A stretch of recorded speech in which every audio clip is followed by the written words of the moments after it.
નમસ્કાર મિત્રો, મેરો વૃંદાવન ભાગ 3માં હું ટ્રાવેલિંગ રાઇટર આજે તમને દર્શન કરાવીશ કુસુમ સરોવરના. આ સરોવર ગોવર્ધન પરિક્રમાના માર્ગ પર ગોવર્ધન અને રાધાકુંડની વચ્ચે આવેલું છે.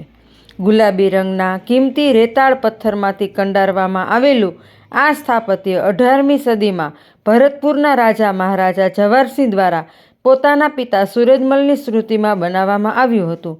અહીંની છત્રીઓ એટલે કે ગુંબજો પર શ્રી કૃષ્ણ લીલાના સુંદર ચિત્રો કંડારવામાં આવેલા છે. મથુરા વૃંદાવનની પવિત્ર ભૂમિ પર આવેલું કુસુમ સરોવર તેની સુંદરતા અને આધ્યાત્મિક મહત્ત્વ માટે જાણીતું છે. પૌરાણિક માન્યતા મુજબ કુસુમ સરોવર એટલે ફૂલોનું સરોવર.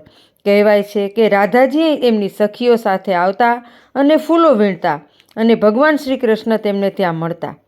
રાધા કૃષ્ણની મધુર લીલાઓનું સાક્ષી પૂરતું આ સરોવર વ્રજની ભક્તિ, સૌંદર્ય અને સંસ્કૃતિનું જીવંત પ્રતીક છે. કહેવાય છે કે રાધા કૃષ્ણના સમયમાં અહીં કદમના વૃક્ષોનું વન હતું. અહીં મોગરો, ચંપો અને ચમેલીના પુષ્પો હતા. એક માન્યતા પ્રમાણે આ સ્થળ પર ભગવાન શ્રી કૃષ્ણે સ્વયં રાધા રાણીને ફૂલોથી શણગાર કર્યો હતો. મેરો વૃંદાવન ભાગ 4માં હું તમને માનસરોવરના દર્શન કરાવીશ.